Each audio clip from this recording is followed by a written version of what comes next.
ஒரு ஊர்ல ஒரு ராஜா இருந்தார். அவர் அடிக்கடி காட்டுக்கு வேட்டையாட போவார். சில நண்பர்களையும் கூட அழைச்சிக்கிட்டு போவார். காட்டுக்கு போனதும் ஆளுக்கு ஒரு பக்கமாக போய் வேட்டையாடுவாங்க. சாயந்தரமாக திரும்பி வருவாங்க. மறுநாள் அரண்மனையில் உட்காந்து ஒவ்வொருத்தரும் அவங்க அனுபவங்களை எல்லாம் சொல்லிக்குவாங்க. அவங்க வீரத்துக்கு தகுந்த மாதிரி பரிசை அந்த ராஜா கொடுப்பார். இது மாதிரி ஒரு தடவை எல்லாரும் வேட்டைக்கு போயிட்டு திரும்பி வந்ததும் உட்காந்து பேச ஆரம்பிச்சிருக்கிறாங்க. ஒருத்தன் சொன்னான், தன்னுடைய வீர செயலை பற்றி அளக்க ஆரம்பிச்சிட்டான். ஏன்னா அதுக்கு பரிசு கிடைக்க போகுதுல்ல. அதனால அவன் என்ன சொன்னான் தெரியுமா? அரசே, நேற்றுக்கு காட்டில் என்னாச்சு தெரியுமா? எனக்கு நேராக ஒரு சிங்கம் வாயை திறந்துக்கிட்டு வந்துட்டுது. நான் பயப்படவே இல்லை. உடனே ஒரு கல்லை எடுத்து குறி பார்த்து வீசினேன். சிங்கத்து வாய்க்குள்ளே போய் அந்த கல் மாட்டிக்கிட்டுது. அவ்வளவுதான்.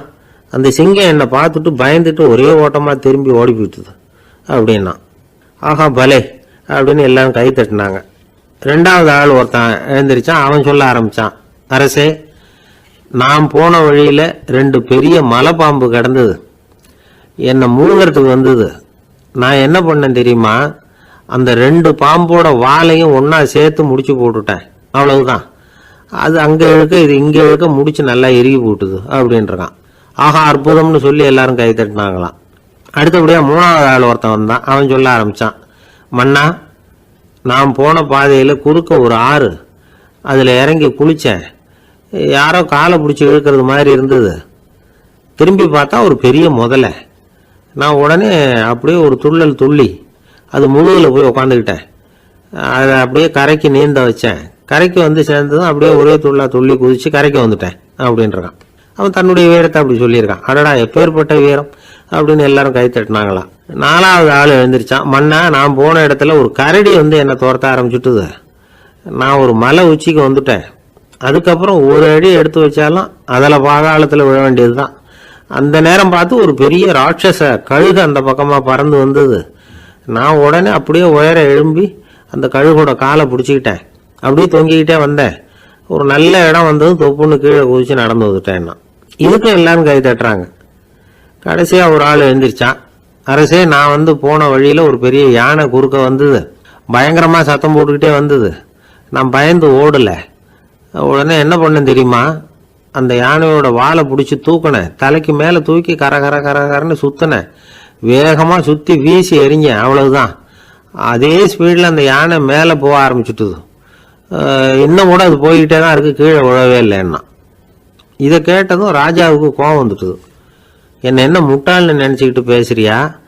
யானையை வந்து நீ வாழை பிடிச்சி தூக்குன, அதை நான் நம்பணுமா அப்படின்னார். உடனே இவன் பணிவா பதில் சொன்னான், அரசே, ஒரு சிங்கத்து வாயில கல் மாட்டிக்கிட்டதை நம்புறீங்க, மலைப்பாம்பு வாழை பிடிச்சி முடிச்சு போட்டதை நம்புறீங்க, முதல்ல முதுகில் சவாரி பண்ணதையும் நம்புறீங்க, கழுகு காலை பிடிச்சிக்கிட்டு பறக்கிறதையும் நம்புறீங்க. அப்படி நம்புறப்ப நான் சொன்னதை மட்டும் நம்பக்கூடாதா அப்படின்னு கேட்டானான். பொய் சொன்னவங்கெல்லாம் தலையை தொங்க போட்டுக்கிட்டாங்களாம். ராஜா அவங்கள பார்த்து சொன்னாராம், நீங்கள் எல்லாரும் என்னை முட்டாளாக்கி இருக்கிறீங்க. கடைசியாக பேசின இவன் தான் எனக்கு உண்மை எது பொய் எதுங்கிறத புரிய வச்சிருக்கிறான். இவன் தான் உண்மையான தைரியசாலி அப்படின்னு சொல்லி அவனுக்கே பரிசையெல்லாம் கொடுத்து பாராட்டினாராம். இப்படி ஒரு கதை. உண்மையை நிலைநாட்டுகிறவன் தான் உண்மையான வீரன் அப்படிங்கிறத இதிலிருந்து நாம் புரிஞ்சுக்கணும். இந்த காலத்துல எல்லாம் பொய் சொன்னாதான் பிழைக்க முடியுங்கிறது ஒரு சில பேரோட நம்பிக்கை. ஒரு அப்பாவுக்கு தன் மகனுக்கு பொய் சொல்ல தெரியலையேங்கிற கவலை. பொய் சொன்னாதான் இந்த உலகத்தில் பிழைக்கலாம், ஆனால் இவனுக்கு அது தெரியலையே, அதனால் இவனை அழைச்சிட்டு போய் நடுக்கடலில் விட்டுட்டு வந்துடுவோம் அப்படின்னு அழைச்சிட்டு புறப்பட்டான். கடற்கரைக்கு போனான். மகனுக்கு சந்தேகம், எங்கேப்பா என்னை அழைச்சிட்டு போகிறேன்னு கேட்டிருக்கான். கடலில் மீன் பிடிக்க கற்றுக் கொடுக்க போகிறேன் உனக்கு அப்படின்னானா. நான் ஏற்கனவே மீன் பிடிச்சிட்டேனேன்னானா இவன் மகன். எங்கே அதுன்னு கேட்டிருக்கான். அப்பங்காரன். சுட்டு சாப்பிட்டுட்டேன் இருக்கான் புள்ள. அப்பங்காரன் பார்த்தான், சரி நம்ம புள்ள பொழைச்சிக்கோ அப்படின்னு சொல்லி திருப்பி அழைச்சிட்டு வந்துட்டானா. இணை புரியாத 2 நண்பர்கள் இருந்தாங்களாம். 2 பேரும் விடாமல் சிகரெட் குடிக்கிறவங்க. அதில் ஒருத்தன் செத்து போட்டான். இன்னொருத்தன் அதுக்கப்புறம் 2 சிகரெட்டாக குடிக்க ஆரம்பிச்சானா. ஏன் இப்படி பண்ணுறேன்னு கேட்டிருக்காங்க. நான் ஒரு சிகரெட்டு தான் குடிக்கிறேன், செத்து போன என்னுடைய ஃப்ரெண்டு இருக்கானே செத்து போனவன், அவனுக்காக இன்னொரு சிகரெட்டு குடிக்கிறேன் அப்படின்னு நானா. இது ரொம்ப ஆபத்து, விட்டுடு அப்படின்னு சொல்லியிருக்காங்க. சரின்னு ஒத்துக்கிட்டான். ஆனால் அதுக்கப்புறமும் ஒரு சிகரெட் வீதமாக குடிச்சிக்கிட்டே இருந்தான். சிகரெட் பழக்கத்தை நீ இன்னும் விடலையான்னு கேட்டாங்களாம். அந்த பழக்கத்தை நான் எப்போ விட்டுட்டேன், இப்போ நான் குடிக்கிறது என் ஃப்ரெண்டுக்காக அப்படின்னு நானா. இவங்கெல்லாம் எப்படி திருந்துறது? ஒரு ஊர்ல ஒரு ஆள் இருந்தான். அவன் ஒரு நாள் கோயிலுக்கு போனான். கடவுள்கிட்ட வேண்டிக்கிட்டான், எனக்கு ஒரு 1,00,000 நீ கொடுத்தா நான் உன் சன்னதியில ஒரு தேங்காய் உடைக்கிறேன் அப்படின்னு வேண்டிக்கிட்டான். கடவுள் பார்த்தார். உடனே அவன் கண் முன்னாடி தோன்றினார். இந்தா நீ கேட்ட 1,00,000 அப்படின்னு சொல்லி அவன் கையில பணத்தை கொடுத்துட்டு மறைஞ்சிட்டார். இவனால நம்பவே முடியல. இவ்வளவு சுலபமா கிடைக்கும்னு தெரிஞ்சிருந்தா அனாவசியமா ஒரு தேங்காய் உடைக்கிறேன்னு வேண்டி இருக்க வேண்டியது இல்லையே அப்படின்னு நினைச்சான். இருந்தாலும் வேண்டுதலை நிறைவேற்ற வேண்டியது கடமை. அதுக்காக என்ன பண்ணா, பக்கத்துல ஒரு கடைக்கு போனான். ஒரு தேங்காயை கையில் எடுத்தான். இது என்ன விலைன்னு கேட்டான். 5 ரூபான்னார் கடையில் இருந்தவர். அதிகமா இருக்குதே விலைன்னா. அப்படின்னா ஒண்ணு செய்யுங்க, அடுத்த ஊருக்கு போங்க, அங்க தென்னந்தோப்பு அதிகம், அதனால அங்க இதை விட குறைஞ்ச விலைக்கு கிடைக்கும் அப்படின்னார். சரின்னு அடுத்த ஊருக்கு கிளம்புனான். அங்க போய் விசாரிச்சான். ஒரு தேங்காய் 3 ரூபாய் விலைன்னாங்க. இதுவும் அதிகமா தெரியுதேன்னா. அப்படின்னா ஒண்ணு செய்ய, அதுவும் அந்த ஆத்து ஓரமா ஒரு தென்னை மரம் இருக்கு பார், அதுல நீயே ஏறி பறிச்சுக்கோ, ஒரு தேங்காய்க்கு 1 ரூபா கொடுத்தா போதும் அப்படின்னார் அந்த தோப்புக்கு சொந்தக்காரரு. இவனுக்கு மரம் ஏற தெரியாது. இருந்தாலும் ஆசை யார விட்டுது, விலை சல்லிசா இருக்குதே. ஆத்து ஓரம் போனா தட்டு தடுமாறி அந்த மரத்துல ஏறினா அந்த தென்னை மரம் வளைஞ்சி ஆத்து பக்கம் போய் அப்புறம் நிமிர்ந்து இருந்தது. அதாவது மரத்தின் உச்சி சரியா ஆத்துக்கு நடுவில் இருந்தது. ஆத்துல வெள்ளம் கரை புரண்டு ஓடிட்டு இருக்கு. இவன் கடவுள் கொடுத்த 1,00,000 மடியில வச்சு இறுக்கி கட்டிக்கிட்டான். உச்சிக்கு போய் காய் பறிக்கிற சமயத்துல காத்தும் மழையும் பலமா கலந்து அடிக்க ஆரம்பிச்சுட்டுது. கால் வழுக்கி விட்டுட்டுது. இவன் சடார்னு ஒரு தென்னை மட்டையை பிடிச்சிக்கிட்டு தொங்க ஆரம்பிச்சிட்டான். கீழே பயங்கரமான வெள்ளம். மடியில 1,00,000 பணம். என்ன செய்யறதுன்னு தவிக்கிறான். இந்த சமயம் கரையில ஒரு யானைப்பாகன் யானையை குளிப்பாட்டிக்கிட்டு இருக்கிறான். அது அவன் கண்ணில் பட்டுது. ஐயா ஒரு உதவின்னு கத்தினான். அவன் என்ன செய்யணும்னு கேட்டான்.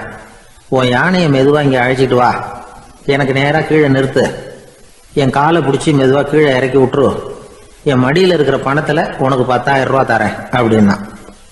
அவன் பார்த்தான். காலை கையை பிடிச்சா கூட எவனும் இந்த காலத்துல 10 ரூபாய்க்கு மேல தரமாட்டேங்கிறான். இவன் காலை பிடிச்சா 10,000 தர்றேங்கிறான் அப்படின்னு யோசனை பண்ணா. உடனே யானையை கொண்டுட்டு போனான். அவனுக்கு நேரம் கீழே நிறுத்தினான். அவன் காலை பிடிச்சான். அவ்வளவுதான். அந்த நேரம் பார்த்து யானை மெதுவா நடந்து அப்பால போட்டுது. இப்ப யானை பாகன் அவன் காலை கெட்டியா பிடிச்சிட்டு தூங்குறான். பரிதாபமா மேல பாக்குறான். அவன் மட்டையை பிடிச்சிட்டு தூங்குறான். இப்ப யானை பாகன் சொல்றான், தம்பி மட்டையை விட்டுறாத, கெட்டியா பிடிச்சிக்கோ, நான் உனக்கு 10,000 தரேன், இதோ மடியில் தான் வச்சிருக்கேன்னா. மேல தொங்குறவனுக்கு இந்த நிலைமையிலேயும் ஒரு சந்தோஷம், மேற்கொண்டு ஒரு 10,000 நமக்கு கிடைக்கும் போல இருக்கே அப்படின்னு. இந்த சமயத்துல ஒருத்தன் ஒட்டகத்தை ஓட்டிட்டு வந்தான் அந்த பக்கமா குளிப்பாட்டுறதுக்கு. யானை பாகம் பார்த்துட்டான். ஐயா ஒட்டகக்காரரே, அதை இங்க கொண்டுட்டு வா, எங்க காலை பிடிச்சி பத்திரமா இறக்கி விடு, நாங்க பணம் கொடுக்குறோம்னா. அவனும் பணத்துக்கு ஆசைப்பட்டு வந்தான். அவன் காலை பிடிக்கிற சமயம் ஒட்டகமும் நழுவி போட்டுது. இப்ப 3 பேருமே வரிசையா தொங்குறாங்க. ஒட்டகக்காரன் கத்துறான், தம்பி மட்டையை விட்டுறாத, கெட்டியா பிடிச்சுக்கோ, நான் என் மடியில இருக்கிற 5,000 உனக்கு தந்துடுறேன்னா. மேல தொங்குறவனுக்கு இன்னமும் சந்தோஷம், இவனும் பணம் தர்றேங்கிறான். அப்படின்னா இன்னைக்கு நமக்கு மொத்த பண வரவு எவ்வளவு அப்படின்னு ஒவ்வொன்னா கூட்டி பார்க்க ஆரம்பிச்சான். மனக்கணக்கு சரியா வரல. அதனால அப்படியே விரல விட்டு எண்ண ஆரம்பிச்சான். அவ்வளவுதான். மட்டையை விட்டுட்டு கை நழுவி வந்துட்டுது. 3 பேரும் பொத்துன்னு ஆத்துல விழுந்தாங்க. படாத பாடுபட்டு தட்டு தடுமாறி கரைக்கு வந்து சேர்ந்தாங்க. 3 பேர் மடியில் இருந்த பணமும் ஆத்தோட போட்டுது. பேராசை பெருநஷ்டம் அப்படின்னு ஒரு பழமொழி இருக்குல்ல, அதை விளக்கறதுக்காக சொல்லப்பட்ட கதை இது. ஒரு ஏரி ஓரமா 2 பசங்க நடந்து போயிட்டு இருக்கிறாங்க. அதுல ஒருத்தன் பணக்கார வீட்டு பையன், இன்னொருத்தன் ஏழை. இவங்க 2 பேரும் போயிட்டு இருக்கிறாங்க. வழியில் ஒரு இடத்துல ஒரு ஜோடி செருப்பு இவங்க கண்ணில் படுது. ஒரு விவசாயி அந்த செருப்பை அங்க விட்டுட்டு பக்கத்துல இருந்த ஏரியில கை காலை கழுவிட்டு இருக்கிறார். உடனே அந்த பணக்கார பையனுக்கு ஒரு ஐடியா. அவன் சொன்னானா, டேய் இப்போ ஒரு வேடிக்கை செய்யலாம், அந்த செருப்பு 2ஐயும் தூக்கி எட்டத்துல வீசி எரிஞ்சிருவோம். அந்த ஆள் வந்து பார்த்துட்டு செருப்பை தேடி அல்லாடுவான், அங்கேயும் இங்கேயும் ஓடுவான், திரு திருன்னு முழிப்பான். அதை பார்த்து நாம் ரசிக்கலாம், நல்ல தமாஷா இருக்கும் அப்படின்னு இருக்கான். இப்படி சொல்லிவிட்டு அந்த செருப்புகளை தூக்கத்துக்கு போனானா. கொஞ்சம் பொறு அப்படின்னானா அந்த ஏழை பையன். ஏன்னு கேட்டிருக்கான் அவன். இப்போ அந்த ஏழை பையன் சொன்னானா, நீ சொல்றது ஒன்றும் வேடிக்கை கிடையாது, உன்னோட செருப்பு தொலைஞ்சா உன் அப்பா உடனே உனக்கு வேற செருப்பு வாங்கி கொடுத்துருவார். ஆனால் அந்த ஆளுக்கு இந்த செருப்பு தொலைஞ்சதுன்னா வேற புதுசாக வாங்கறதுக்கு வாயையும் வயத்தையும் கட்டி பணத்தை சேர்க்க வேண்டியிருக்கும். அதனால நான் ஒரு வேடிக்கை சொல்கிறேன், அது மாதிரி செய், அது இன்னமும் தமாஷா இருக்கும் அப்படின்னு நானா. எப்படி அது சொல்லுன்றான் அவன். செருப்பு ரெண்டும் அது இருக்கிற இடத்துலயே இருக்கட்டும், உன் சட்டை பையிலிருந்து ஒரே ஒரு ரூபாய் நாணயத்தை எடு, அதை அந்த செருப்பு மேலே அதோட குதிகால் பகுதியில் வச்சுட்டு நாம் 2 பேரும் அந்த மரத்துக்கு பின்னாடி ஓடி போய் மறைஞ்சு நின்றுக்குவோம், அப்புறம் பாரு வேடிக்கையே அப்படின்னா.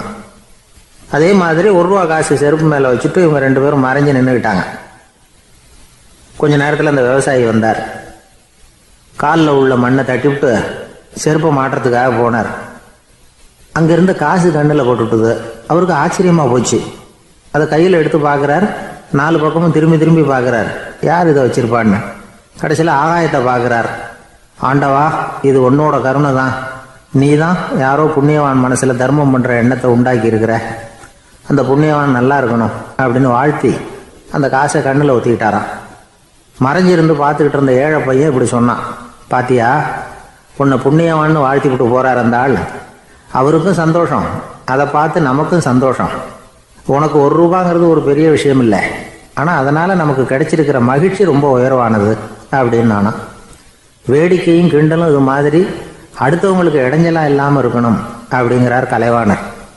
ஆனால் பாருங்க, அவருக்கே இடைஞ்சலாக வர்ற விஷயங்களை கூட அவர் வேடிக்கையாக தான் எடுத்துக்கிட்டாராம். ஒரு தடவை ஒருத்தர் கலைவாணர்கிட்ட வந்து, ஐயா, என் குழந்தை செத்து போச்சு அப்படின்னு சொல்லி அழுதாராம். உடனே இவர் அவருக்கு 100 ரூபா பணத்தை கொடுத்து, இந்தாங்க அடக்கம் செய்யுங்க அப்படின்னு சொல்லி அனுப்பி வச்சாராம். 1 வருஷம் கழிச்சு மறுபடியும் அதே ஆள் வந்திருக்கார்.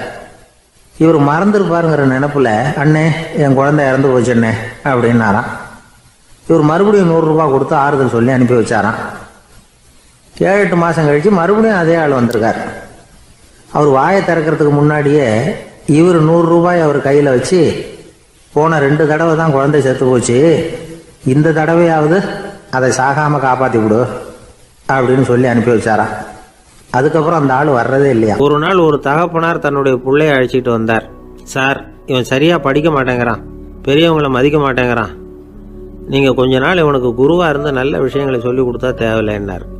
பெரியவங்களையே மதிக்காதவன் எப்படி என்ன மதிக்க போகிறான் அப்படிங்கிறது நமக்கு யோசனை வரும் இல்லையா. வேணாங்க, என்னை விட்டுருங்க அப்படின்னோம். அவர் விட மாட்டேன்னு விட்டார். இல்லைன்னா அவரே சிஷ்யன் ஆகிடுவார் போல இருந்தது. சரி, வேறு வழி இல்லாமல் அந்த பையனையே என்னுடைய சீடனை ஏற்றுக்கிட்டு உபதேசமெல்லாம் பண்ண ஆரம்பித்தோம். அதாவது குரு பக்தின்னா அது எப்படி இருக்கணுங்கிறத பற்றி சொல்லி கொடுத்தோம் அவனுக்கு. சதமகர் அப்படின்னு ஒரு குரு இருந்தார். அவருக்கு ஒரு சீடர். அவன் பேர் துளசி சைதன்யன், நைஷ்டிக பிரம்மச்சாரி.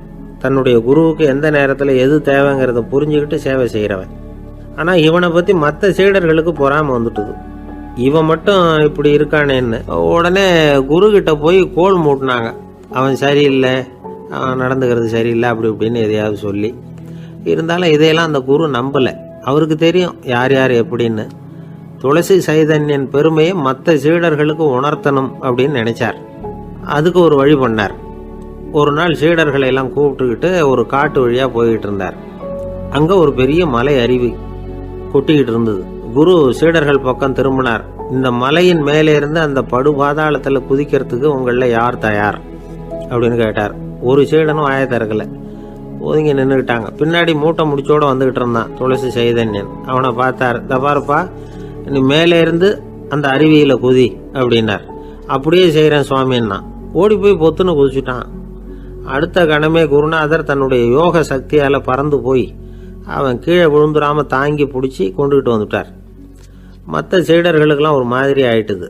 அடுத்தபடியாக என்ன பண்ணலாம்னு யோசிச்சாங்க இவனை மாட்டி விடுறதுக்கு. ஒரு நாள் வெத்தலை அடிக்கிற ஒரு சின்ன உரலையும் உலக்கையையும் எடுத்து ஒளிய வச்சுட்டாங்க. சதமகர் சன்னியாசி இல்லை, அவர் வெத்தலை போடுவார். பல்லு சரியில்லை, அதனால் இடித்து தான் வெத்தலையை போடணும். திடீர்னு வெத்தலை பாக்கு கேட்டார். வழக்கமாக உரலில் இடித்து தர்றது தான் துளசியின் பழக்கம். உரலை தேடினா கிடைக்கல, என்ன பண்ணுறது? குரு கேட்டுவிட்டாரே, குரு சேவை தானே முக்கியம். என்ன பண்ணால் வெத்தலை பாக்க தன்னுடைய வாயில் போட்டு முன்னும் அதை எடுத்து அவர்கிட்ட கொடுத்துட்டான். குரு எதையோ படிச்சுக்கிட்டே அதை வாங்கி வாயில் போட்டுக்கிட்டார். துளசி இன்னைக்கு தாம்பூலம் நல்லா இடிக்கப்பட்டிருக்கு, ருசியாக வேற இருக்குது, அதை இடித்த பாத்திரத்தை என் கண்ணால் பார்க்கணும்னு ஆசையாக இருக்குன்னு விட்டார். அதை மட்டும் அனுப்பி போய் நீ வர வேண்டான்னு வேற சொல்லிவிட்டார். இதை கேட்டதும் துளசி தவிச்சு போயிட்டான். இவன் போகாமல் எப்படி வாயை மட்டும் அனுப்பி வைக்க முடியும்? இவன் தவிக்கிறத பார்த்ததும் மற்ற சீடர்களுக்கெல்லாம் மனசுக்குள்ள ரொம்ப சந்தோஷம். துளசி கொஞ்சமும் யோசிக்கல, வாழை எடுத்தான், தன்னுடைய தலையவே அப்படியே அறுத்து வெட்டி எடுத்தான், இன்னொரு சீடங்கிட்ட கொடுத்துட்டான், எடுத்துட்டு போன்னு சொல்லி கொண்டுட்டு போய் குரு முன்னாடி வைக்கிறாங்க. அந்த தலையில வாய் திறந்திருக்கு, வெத்தலை போட்டு முன்னு இருந்தது, தெரிஞ்சு போச்சு, சிவப்பா இருந்தது. அவனுடைய குரு பக்தியை இப்ப எல்லாரும் ஒத்துக்கிட்டாங்க. அதுக்கப்புறம் குரு சதமகர் தன்னுடைய அற்புத திறமையினால அந்த தலையை மறுபடியும் ஒட்ட வச்சுட்டார். துளசிக்கு உயிர் வந்துட்டுது. இப்படி ஒரு பெரிய கதை உண்டு. அதாவது துளசி சைதன்யன் அவனுடைய குரு பக்தி எப்படி அப்படின்னு கேட்டோம். ரொம்ப அபாரம் அப்படின்னு அந்த பையன் அடக்கமா, சும்மா விளையாட்டுக்காக தான் அப்படி அவங்ககிட்ட கேட்டோம். ஏன்பா உன்னுடைய குரு பக்தியை என்கிட்ட காட்டுறதுக்கு உன்னோட கழுத்தை நீயே அறுக்கணும்னு நான் சொன்னா அதை நீ செய்வியா அப்படின்னு கேட்டோம். என்னுடைய கழுத்தை நானே அறுக்க வேண்டிய அவசியம் இல்லை சார் அப்படின்னா அவன். ஏண்டான்னு, அதே காரியத்தை தான் இனிமே நீங்க தினமும் செய்ய போறீங்களே சார் அப்படிங்கிறான். ஒரு ரயில் வேகமா போயிட்டு இருக்கு. அது ஒரு ரயில்வே ஸ்டேஷன்ல கொஞ்ச நேரம் நின்னுது. அப்போ அதுல ஒரு ஆள் ஏறினார். தலையில ஒரு மூட்டையை வச்சிருந்தார். மூட்டையை தலையில சுமந்துக்கிட்டே உள்ள வந்தாரு. மூட்டையை தலையில சுமந்துக்கிட்டே ஒரு இடத்துல உட்கார்ந்தார். ரயில் மறுபடியும் புறப்பட்டது. இவர் தன் தலையில இருந்த மூட்டையை கீழே இறக்கி வைக்கணும்ல, வைக்கல, சுமந்துக்கிட்டே வர்றார். எதிரில் உட்காந்துருந்தவர் கேட்டார், ஏங்க ஏன் இப்படியே உட்காந்துருக்குறீங்க தலையில மூட்டையை வச்சுக்கிட்டு, மூட்டையை கீழே இறக்கி வைக்கலாமே அப்படின்னார். வேணாங்க, பாவம், தலையில இருக்கிற மூட்டையை இறக்கி ரயிலில் வச்சா ரயிலுக்கு பாரம் அதிகமாக இருக்கும் அப்படின்னார் அவரு. இப்படி ஒரு ஆளை பார்த்தா நமக்கு சிரிப்பு தான் வரும். ஏன்னா ரயிலுங்கிறது அந்த மூட்டையையும் சேர்த்து சுமந்துக்கிட்டு தான் போகுது. அவன் அந்த மூட்டையை தலையில வச்சிருந்தாலும் ஒண்ணுதான், தரையில வச்சிருந்தாலும் ஒண்ணுதான். அதனால ரயிலுக்கு எந்த மாற்றமும் ஏற்பட போறதில்லை. அதே மாதிரி தான் நம்ம மனமும். இதுவும் ஒரு தேவையில்லாத சுமை, அனாவசியமா சுமந்துக்கிட்டு இருக்கிறோம். இதை கீழே இறக்கி வச்சுட்டா வாழ்க்கை பிரயாணம் சுகமா இருக்கும். ரயில் பிரயாணம் பண்ற அந்த ஆள் மூட்டையை சுமக்கிறான், வாழ்க்கை பிரயாணம் பண்ற நாம மனசை சுமக்கிறோம். இது ரெண்டுக்கும் எந்த வித்தியாசமும் இல்லை. மனசை கீழே இறக்கி வச்சுட்டா பாரம் இல்லாமல் வாழலாம், பறவைகள் மாதிரி பறக்கலாம், குழந்தைகள் மாதிரி கள்ளங்கபடம் இல்லாம வாழலாம். இந்த வெளி உலகத்துல நாம நிலை பெற்று இருக்கணும், வேரூன்றி இருக்கணும். அதே சமயம் நம்முடைய உள் வெளியில ஆன்மீக வாழ்க்கையில பாரம் இல்லாம இருக்கணும்.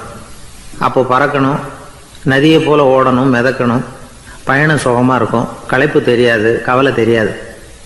ஒரு சீடன் போதி தர்மரை நாடி வந்தான். குருவே, நீங்கள் என்ன வெறுமையாக இருக்க சொன்னீங்க, நான் இப்போ மறுபடியும் வெறுமையானவன் ஆகிட்டேன், அதனால இப்போ என்ன செய்ய சொல்றீங்க என்ன அப்படின்னு சொல்லி நின்னான். உடனே அந்த குரு பக்கத்தில் இருந்த ஒரு குச்சியை எடுத்து அவன் தலையில் அடிச்சு, போய் அந்த வெற்றுத்தன்மையையும் வீசி எறிந்து விட்டு வா அப்படின்னார். நான் இப்போ காலியா இருக்கிறேன்னு ஒருத்தன் சொல்றான்னு வச்சுங்க, அது உண்மை இல்லை. ஏன்னா இன்னமும் அதுல நான்கிற எண்ணம் இருக்குது. எந்த சிந்தனையும் இல்லாம இருக்கிறது கடினம்தான். ஆனாலும் மனிதன் அதுல உள்ள நுட்பத்தை புரிஞ்சுக்கிட்டான்னா இவ்வளவு தூரம் தூக்கி சுமந்துக்கிட்டு வந்த அந்த மனதின் முட்டாள்தனத்தை அவனே பார்த்துட்டு சிரிப்பான். இதுதான் பெரியவங்க சொல்லியிருக்கிற ஆலோசனை. நம்மால் ஒருத்தன் தலையில ஒரு பெரிய மூங்கில் கூடையோட ரயில்ல உட்கார்ந்தான்.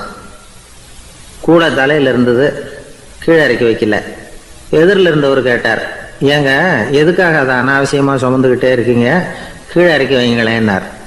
இல்லைங்க, நான் வீட்டை விட்டு புறப்படும் பொழுதே என் பையன் சொல்லிவிட்டான் கூடைய தலையை விட்டு இறக்கக்கூடாதுன்னு அப்படின்னார். அவன் சின்ன பையன், விவரம் இல்லாமல் சொல்லியிருப்பான். இப்போ என்ன நேரில் வந்தால் பார்த்துக்கிட்டு இருக்கிறான், நீங்கள் இறக்கி வைங்கன்னார் அவர். அவன் நேரில் பார்த்துக்கிட்டு இல்லை, இருந்தாலும் நான் இந்த கூடையை கீழே இறக்கி வச்சா அது அவனுக்கு தெரிஞ்சிடும் அப்படின்னாரு இவர். அது எப்படின்னார் அவர். அவன் தனக்கு டிக்கெட் வாங்க வேணாம்னு சொல்லி இப்போ இந்த கூடைக்குள்ளே தான் உட்காந்துருக்கிறான் அப்படின்னார் இவர்.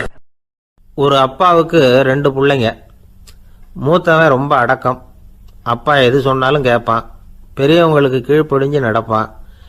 இளையவன் அப்படி இல்லை, தான் நினைச்சதை தான் சொல்லுவான், செய்வான். அடுத்தவங்க சொல்றதை கேட்க மாட்டான், அடங்கி நடக்க மாட்டான். இந்த 2 பேர்ல யாரை உங்களுக்கு பிடிக்கும்? பெரியவனை தான் பிடிக்கும். ஏன்னா அவன் தான் சொல்ற பேச்சை கேட்கிறவன் அப்படின்னு சொல்லுவீங்க. ஆனா ஒரு ஞானி என்ன சொல்றாரு தெரியுமா? ஒரு குழந்தை அதன் அறிவுக்காக மதிக்கப்பட வேண்டுமே தவிர அதனுடைய கீழ்ப்படியும் தன்மைக்காக அல்ல அப்படிங்கிறார். நம்ம குழந்தைகளை சுயமாக சிந்திக்கிறதுக்கு நாம் விடுறதில்ல. மற்றவங்கள பார்த்து காப்பி அடிக்கிறதுக்கு தான் நாம் அவங்களுக்கு கற்றுக் கொடுக்குறோம். புகழ்பெற்ற மனிதர்கள் சிலருடைய பேரை சொல்லி நீயும் அவர் மாதிரி ஆகணும், இவர் மாதிரி ஆகணும் அப்படின்னு சொல்லிகிட்டே இருக்கிறோம். குழந்தைகள் தங்களுடைய தனித்தன்மையை வளர்த்துக்கிறதுக்கு நாம் தடையாக இருக்கிறோம். ஒரு குழந்தைகிட்ட அனாவசியமாக நம்பிக்கையை வளர்த்துடக்கூடாது. எந்த கோட்பாட்டையும் திணிக்கக்கூடாது. நாம் ஏற்கனவே அர்த்தமில்லாத கருத்துக்களையும் கொள்கைகளையும் மனசில் போட்டு நிரப்பி வச்சிருக்கிறோம். இந்த உலகத்துக்கு புதுசாக சேர்ந்திருக்கிற ஒரு குழந்தையின் தூய்மையான மனசில் நம்ம கருத்துக்களை அறிமுகம் செய்ய அல்லது திணிக்கிறதுக்கு நமக்கு எந்த அதிகாரமும் கிடையாது. ஒரு குழந்தைய நீ இந்த மதத்தை சேர்ந்தவன் அப்படின்னு பிறந்ததுமே ஒரு முத்திரை குத்தி விடுறோம். இது அதோட சுதந்திரத்தை ஆரம்பத்திலேயே கிள்ளி எறிகிறது மாதிரி தான். நீங்கள் ஒரு மதத்தின் வழிமுறைகளை கடைப்பிடிச்சிக்கிட்டு வர்றீங்க, அந்த வழியில் போய்கிட்டு இருக்கிறீங்க, சரி, அதனால் போகிறீங்க. அதுக்காக உங்கள் குழந்தையையும் அதே வழியில் தான் வரணும் அப்படின்னு கட்டாயப்படுத்துறதுக்கு உங்களுக்கு என்ன உரிமை இருக்குது? அந்த குழந்தை சுயமாக சிந்திச்சு ஒரு முடிவுக்கு வரட்டுமே, அதுக்கு நீங்கள் ஏன் தடையாக இருக்கிறீங்க? நமக்கு உண்மையிலேயே நம்ம குழந்தை மேலே அன்பு இருந்தால் இது மாதிரி திணிப்பு வேலைகளை செய்யக்கூடாது. திணிப்பு வேலைகளிலிருந்து குழந்தைகளை காப்பாற்றினா போதும். அதுதான் ரொம்ப முக்கியம். அடுத்த தலைமுறை அற்புதமான தலைமுறையாக உருவாகும். நாம் தான் சாதி மத சங்கடங்களில் மாட்டிக்கிட்டு தவிக்கிறோம். அவங்களாவது சாதி மத வேறுபாடு இல்லாத சமுதாயத்தை பார்க்கட்டுமே, அந்த சௌகரியங்களை அனுபவிக்கட்டுமே. அதுக்கு நாம் என்ன செய்யணும்னா ஒன்றும் செய்யாமல் இருந்தால் போதும். ஒரு குழந்தைகிட்ட நம்ம கருத்தை திணிக்கும் பொழுது என்ன ஆகுது தெரியுமா? அது அவனை அவங்ககிட்ட இருந்தே அப்புறப்படுத்தி விடுது. அவனுடைய தனித்தன்மையை அழிச்சுடுது. அவனை ஒரு எல்லைக்குள்ளே திணிச்சுடுது. இதெல்லாம் அன்புங்கிற பேரால் பெற்றோர்கள் செய்கிற தப்பு. இதெல்லாம் கேட்டுக்கிட்டு இந்த காலத்தில் அப்பா ஒருத்தர் சொன்னார், நான் கருத்துக்களை எல்லாம் என் பையன்கிட்ட திணிக்கிறது இல்லைங்க, ஆனால் அதிகமாக சாப்பிட சொல்லி கட்டாயப்படுத்துவேன் அப்படின்னார். உங்கள் வீட்டு சமையல் அவ்வளவு நல்லா இருக்குமான்னு கேட்டாங்க. நல்லா இருந்தால் நான் ஏன் அவனை சாப்பிட சொல்லி கட்டாயப்படுத்த போகிறேன் அப்படின்னார். ஒருத்தர் ரொம்ப அவசரமாக போயிட்டு இருந்தார். எங்கே சார் போகிறீங்கன்னு கேட்டோம். எனக்கு வேண்டியப்பட்ட ஒருத்தருக்கு குழந்தை பிறந்திருக்கிறதாக செய்தி வந்திருக்கு, அதுதான் ஆஸ்பத்திரிக்கு போயிட்டுருக்கேன், பார்த்துட்டு வரலாம்னு அப்படின்னார். அப்படின்னா கொஞ்சம் இப்படி உட்காருங்க அப்படின்னோம். சில விவரமெல்லாம் சொல்கிறேன், கேட்டுட்டு போங்க அப்படின்னோம். உட்காந்தார். அப்புறம் சொல்ல ஆரம்பித்தோம். புதுசாக பிறந்திருக்கிற ஒரு குழந்தைய பார்க்க போகிறதுன்னா அது சாதாரண விஷயம் இல்லை. அதில் ரொம்பவும் கவனமாக நடந்துக்கணும். புது குழந்தைக்கு நோய் சுலபமாக தொற்றும். முக்கியமாக காற்று மூலமாக பரவுகிற நோய்கள் சுலபமாக வந்துடும். அதனால் நமக்கு உடம்பு சரியில்லைன்னா குழந்தைய விட்டு கொஞ்சம் தள்ளியே இருக்கிறது தான் நல்லது. பெரியவங்களை பொறுத்த வரைக்கும் சாதாரணமாக உள்ள ஒரு கிருமி கூட குழந்தைய பொறுத்த வரைக்கும் ரொம்ப மோசமான ஒரு கிருமியாக இருக்கும். சில வெளிநாடுகள் எப்படி தெரியுமா, பிறந்த குழந்தை தூங்கிக்கிட்டு இருக்கிற ஒரு ரூமுக்கு போகணும்னா போகிறவங்க முகமூடி போட்டுக்கணும், காலணிகளை மாற்றிக்கணும், அவ்வளவு சுத்தமாக உள்ளே போய் பார்த்துட்டு வரணும்.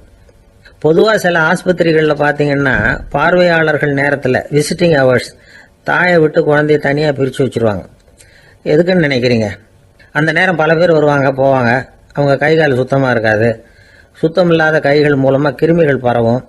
சுத்தம் இல்லாத கைன்னா மண்ணு தூசி படிஞ்சிருக்கிற கை மட்டும் தான் அர்த்தம் இல்லை. சாலையில் கையை வீசிக்கிட்டு நடந்து வர்றீங்க, குழந்தைய பொறுத்த வரைக்கும் அது கூட சுத்தம் இல்லாத கை தான். தாயை தவிர மற்றவங்க குழந்தைய தூக்காமல் பார்த்துக்கிறது நல்லது. தாய் கூட அளவோட கொஞ்சிறதோட நிறுத்திக்கணும். புதுசாக ஒரு குழந்தைய பெற்றிருக்கிற பொண்ணுக்கிட்ட மற்ற தாய்மார்கள் ஏதாவது சொல்லிக்கிட்டே இருப்பாங்க. குழந்தைய அப்படி வளர்க்கணும் இப்படி வளர்க்கணும் அப்படின்னு ஏதாவது அட்வைஸ் பண்ணிக்கிட்டே இருப்பாங்க. இப்படி ஓவராக அறிவுரை பண்ணுறது அந்த பொண்ணை குழப்பி விட்டுரும். அதனால் அப்படிலாம் பண்ணக்கூடாது. அந்த பெண்ணே ஏதாவது கேட்டால் கூட டாக்டர் சொல்ல வேண்டிய விவரங்களை எல்லாம் நாமே சொல்லிக்கிட்டு இருக்கக்கூடாது. புதுசாக பிறந்திருக்கிற குழந்தைய மட்டும்தான் இப்படி பார்க்கணும்னு இல்லை. ஒரு நோயாளி குழந்தைய பார்க்க போகிறதுனா கூட ரொம்ப எச்சரிக்கையாக தான் நடந்துக்கணும். ஒரு தின்பண்டமோ விளையாட்டு சாமானோ அந்த குழந்தைக்கு நாம் வாங்கிட்டு போகிறதா வச்சுக்குவோம். அதை நேராக கொண்டுகிட்டு போய் அந்த குழந்தைகிட்டே கொடுக்கக்கூடாது. அதோட அப்பா அம்மா கிட்ட ரகசியமாக கொடுக்கலாம். அவங்க முடிவு பண்ணட்டும் குழந்தைகிட்ட அதை கொடுக்கலாமா வேண்டாமாங்கிறத. அவங்களுக்கு தான் தெரியும் அதோட மனசும் உடம்பும். உங்கள் அக்கறையை காட்டுறதா நினச்சிக்கிட்டு குழந்தை வாயில் எதையும் கொண்டுட்டு போய் போடாதீங்க. போகிறப்போ உங்கள் வீட்டு குழந்தையும் அழைச்சிட்டு போகாதீங்க. இது நோயை வாங்கிட்டு வந்துடும், அல்லது புதுசாக ஒரு நோயை அதுக்கிட்ட கொடுத்துட்டு வந்துடும். என்னதான் உங்களுக்கு பழக்கமான குழந்தையா இருந்தால் கூட அதுக்கு விருப்பம் இல்லைன்னா பேசக்கூடாது. அங்கே போய் அவங்க பள்ளிக்கூடத்தை ஞாபகப்படுத்திட்டு இருக்கக்கூடாது.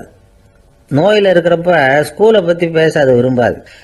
ஆஸ்பத்திரியை விட்டு வெளியில் புறப்படுறப்போ குழந்தைகிட்ட சொல்லணும்னு அவசியம் இல்லை. அதோட அப்பா அம்மா கிட்ட சொல்லிவிட்டு புறப்பட்டா போதும். குழந்தை கோபிச்சிக்காது. சமூக சம்பிரதாயத்தை பற்றி அது கவலைப்படுறதில்லை. இப்படி எல்லா விவரமும் நம்ம எதிரில் உட்காந்துருந்தவங்க கிட்ட சொல்லி முடித்தோம். ரொம்ப நன்றி சார் அப்படின்னு சொல்லிவிட்டு அவர் புறப்பட்டார். குழந்தைங்க கொஞ்சம் வளர்கிற வரைக்கும் தான் நாம் எச்சரிக்கையாக இருக்கணும்னு இல்லை, வளர்ந்த பிறகு இன்னும் எச்சரிக்கையாக இருக்கணும்.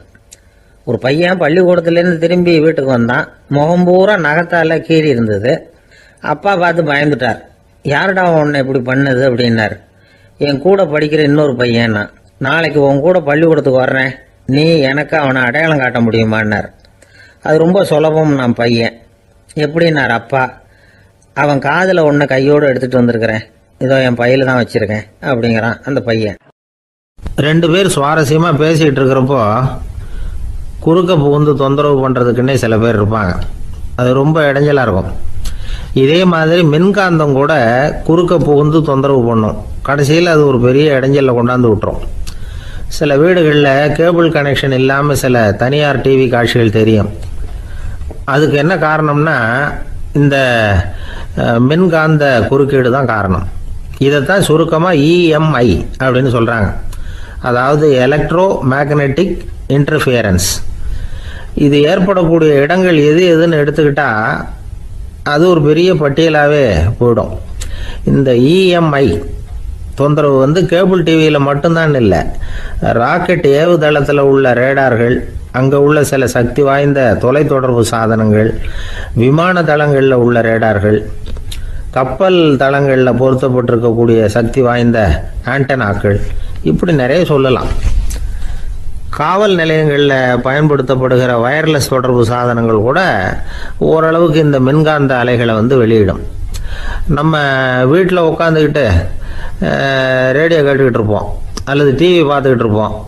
அந்த சமயத்தில் பக்கத்து தெருவில் ஒரு மோட்டார் சைக்கிள் அல்லது காரு, குறிப்பாக பெட்ரோல் இன்ஜின், அது போகிறப்போ அதில் உள்ள மின்கலத்தில் வந்து அதாவது மேக்னட்டோ பேட்டரியிலிருந்து வெளிப்படுகிற மின்காந்த அலை இங்கே வந்து டிவியிலையும் ரேடியோவிலையும் கரகரப்பை உண்டு பண்ணும். சரி, இது வந்து பெருசாக என்ன இடைஞ்சலை உண்டு பண்ணிட போகுது அப்படின்னு நாம் அலட்சியமாக நினைக்கலாம். வயசானவங்களுக்கு மறதி நோயின்னு ஒன்று வரும்ல, அல்ஷமீர், அதாவது மூளையில் உள்ள செல்கள் வந்து செயலிழந்து போயிடுறது. அது செய்ய வேண்டிய வேலையை மறந்துடும். மனைவியே எதிரில் வந்து நின்னா கூட உன்னை எங்கேயோ பார்த்தது மாதிரி தெரியுதே அப்படின்னு சொல்லிட்டு இருப்பாங்க. அப்படி ஒரு மறதி. இந்த விசித்திரமான நோய்க்கு இதுவரைக்கும் மருந்தே இல்லைன்னு வேற சொல்கிறாங்க. இந்த மைக்ரோ ஓவன் அப்படின்னு சொல்லக்கூடிய சமையல் அடுப்புகள் கூட மின்காந்த அலைகளை வந்து வெளியிடுது. சமயத்தில் சில தொழிற்சாலைகளில் கூட பெரிய விபத்துக்களை இந்த இஎம்ஐ உண்டு பண்ணிவிடும். இதை பற்றி தீவிரமாக சிந்திக்க ஆரம்பித்ததே ஒரு விபத்துக்கு பிறகு தான். அமெரிக்காவுக்கும் வியட்நாமுக்கும் இடையில போர் நடந்தது. அந்த சமயம் அமெரிக்காவுக்கு சொந்தமான விமானம் தாங்கி கப்பல் ஒன்று வியட்நாமை தாக்கிறதுக்கு தயாராக ஏவுகணைகளோட கடலில் நிறுத்தி வைக்கப்பட்டிருந்தது. தற்செயலாக அந்த பகுதியில் கப்பல் தொலைத்தொடர்பு பகுதிக்கு அருகில் ஊடுருவிய இந்த சக்தி வாய்ந்த ரேடியோ அலைகள் ஏவுகணையில் இருந்த மின்னணு சர்க்கியூட்டை பூர்த்தி செஞ்சு வச்சுட்டுது. அவ்வளவுதான், ஏவுகணை அங்கேயே வெடித்து சிதறி போச்சு. 130 பேர் அந்த இடத்துலயே உடல் கருகி செத்து போட்டாங்க. ஏகப்பட்ட பொருள்கள் நாசம். இந்த விபத்துக்கான காரணம் என்னங்கிறத உடனடியாக யாராலையும் கண்டுபிடிக்க முடியல. ரொம்பவும் கடுமையாக முயற்சி பண்ணி கடைசியாக கண்டுபிடிச்சாங்க, இது வந்து இந்த இஎம்ஐ வேலை தான் அப்படின்னு. மின்னணு தொலைபேசிகள் இருக்கு, இதில் பேசும்பொழுது நம்ம காதை வந்து அதாவது செவியை வந்து ஊடுருவக்கூடிய மின்காந்த அலையானது மூளைக்கு போய் அங்கே மூளை கட்டிகளை உருவாக்க ஊக்கம் கொடுக்குது அப்படின்னு வேற கண்டுபிடிச்சிருக்கிறாங்க. இந்த இஎம்ஐ ரொம்ப குறைஞ்ச மின்காந்த அழுத்தத்தில் நமக்கு எந்த பாதிப்பையும் ஏற்படுத்துறதில்லை. மின்காந்த அலைகள் அழுத்தத்தோடு இருக்கிற இடங்களில் ரொம்ப நேரம் இருந்தோம்னா நம்ம உடம்பின் வெப்பநிலை 2 டிகிரி செல்சியஸ் வரைக்கும் அதிகரிக்குதாம். அதனால் வெப்பநிலையை வந்து சீராக்கிறதுக்கு இதய துடிப்பும் வந்து அதிகரிக்குது. இப்படிலாம் கண்டுபிடிச்சிருக்கிறாங்க. இப்போல்லாம் இந்த மின்காந்த குறுக்கீடுகளை தடுக்கிறது எப்படி அப்படின்னு விஞ்ஞானிகள் யோசனை செய்ய ஆரம்பிச்சிருக்கிறாங்க.